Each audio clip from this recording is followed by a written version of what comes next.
Hi, my name is Roscoe and you're looking at a Toyota Sera. The Toyota Sera is a very rare little hatchback that was produced in the early 90s, and all you need to know is there's very few of them around, they're very quirky and they're very, very cool. I just said I'd show you some standard ones, so these pictures are of the standard Seras because I have a really modified one, you'll see that later on. But the whole point of this video series is because in 2019 I came across a great bargain. I came across a Toyota Sera for sale up the country for just 250 euros. Now, the only thing is, it was pretty wrecked. The interior was ruined, there was rust all over it, rust all underneath it, and slowly but surely I started to realise how bad the car was.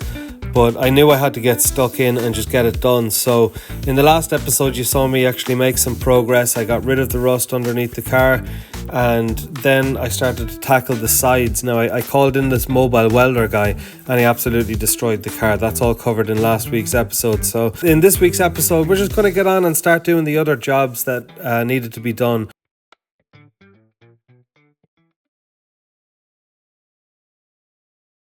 Right lads, well at this stage in 2021 I had a lot of work to do. I was doing the work underneath the car, at the same time I had the rear axle off and I was refurbishing that. So when I took off the windscreen I discovered that it had been rusting underneath the windscreen. I've never actually come across that in any of my cars before, and it was a little bit worrying. And I suppose when you're grinding off the rust you're just hoping, Jesus, I hope I'm leaving enough metal here, I hope it's not thinning out too much. But to be honest with you, it's all fine. I think I caught it in time anyway, but something like that definitely would ruin a car and send it to the scrap heap, especially on something like this, you know. I realised at this stage that I was going to have to paint the whole car, so I just started going around, like just kind of, you know, sanding bits here and there and just kind of starting to address some of these little bodywork issues.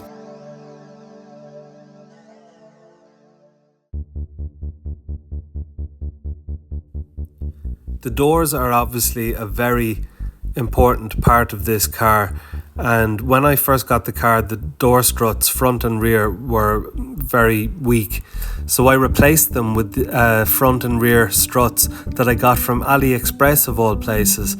So the front struts, I didn't film myself fitting them, but it couldn't be easier, and as you can see the doors open by themselves now. The rear struts are a little bit more complicated because you might need to replace this part which is bolted to the chassis, and do that you'll have to take out some of the interior panels. The rear struts attach to the glass with this little assembly, this kind of bolt here that goes through the window. They're not available from Toyota anymore. I had to make my own, and I'll show you how I did it. And here's where the strut mounts to the chassis via that strange little bracket. Perhaps I'll get carried away and do the bonnet as well, you never know. Anyway, this is one of the hardware that mounts onto the back window. Right, so this is a metal piece. This goes on the outside of the window, but you don't tighten the metal down to the window. There's a rubber spacer that goes in there, and that's it there. If that goes on like that to cushion the glass from the metal. So that's effectively what we have to make here. And as I said before, not all of the parts are available from Toyota. So in order to make these metal bits, what I've done is I've taken a carriage bolt, I think it's an M12, and I cut it down. So I cut it down to the correct length, and then I used a file by hand and I filed away the kind of square block at the end of it. And then what I did is I drilled, say like that was cut off there, and then I drilled down through the top and tapped it. What you end up with is this. Okay, so I've got a replica of this black thing that I've made out of a carriage bolt. It's not actually that difficult to do. Anyway, right, so that's one component of our assembly. Then the next bit is this rubber bit, which they're just not available anymore. So I've 3D printed it out of this rubber type material. Can't remember what it's called, but these were quite expensive. So that goes on top of there, and again that's to cushion the glass going to the metal. The designed and 3D printed another piece, a very simple part, just this plastic bushing to go on over that, so that gives where the glass is going to be sandwiched in there. And I went into my trusty box full of washers and nuts and bolts, and I found the correct bolts. And then this is one of the original ball studs, but I have new ones there as well. So I got my brother to help me when I was fitting the hatch struts, but in reality, once you have all the parts, it's easy. The real challenge is getting the rear hatch strut mounting hardware. As it happens, my 3D printed rubber washers disintegrated pretty quickly, so I went on to AliExpress and found these ones for literally just a few euros. They were a little bit plasticky as opposed to rubbery, but that's a good thing. They're actually perfect. They're not going to disintegrate, and they cushion the window from the metal.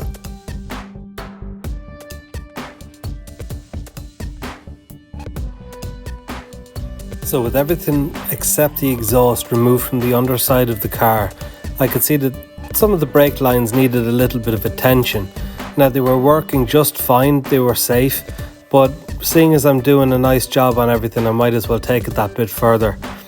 So what I did was I went to a local hydraulics company, and they were able to make up essentially this part, the flexi attached to the rigid part, but I would have to bend the rigid part myself. No sooner had I made that little video there showing you how I've expertly done this, then I noticed that this little fitting here was all the way back here, and it wouldn't come around. I had to unbend it and then bend it again. So I got some shocks and springs for the Sera. The rear shocks, they're assembled, and you can see the top mounts are actually in pretty good condition. So I can reuse the rear top mounts, but on the front of the car it's a bit of a different story. The top mounts are very crusty. I mean, there's nothing wrong with them, they're still working. They just need a cleaning up and primed and painted. As you can see, the rubber bit inside there is actually in good condition. It's just a bit of surface rust. It looks way worse than it is. I have to say, I actually enjoyed wire brushing the hell out of these, getting the rust off, and then afterwards it kind of played into my Colin Chapman philosophy on cars, you know. Like I said, that rubber piece there, which is an important part, that's in great condition for a 30-plus-year-old car. So as always, after wire brushing them down, I covered them in this rust converter. There's me adding more lightness again. So once it goes purple like that, you know it's done its task, and then you can prime it and you can paint it. So I think these came out okay. So I've just used Hammerite on these parts, primer and Hammerite, and it comes up absolutely fine. We're going to be able to go and assemble our suspension again now. When you see the old and the new side by side like this, it really highlights how important it is. Same with the fuel tank here, this was really worth doing. Luckily it was very clean inside. But first I did want to just use the rust converter on the pipe and paint it. This is the fuel pipe on the car, so it's important that that's safe.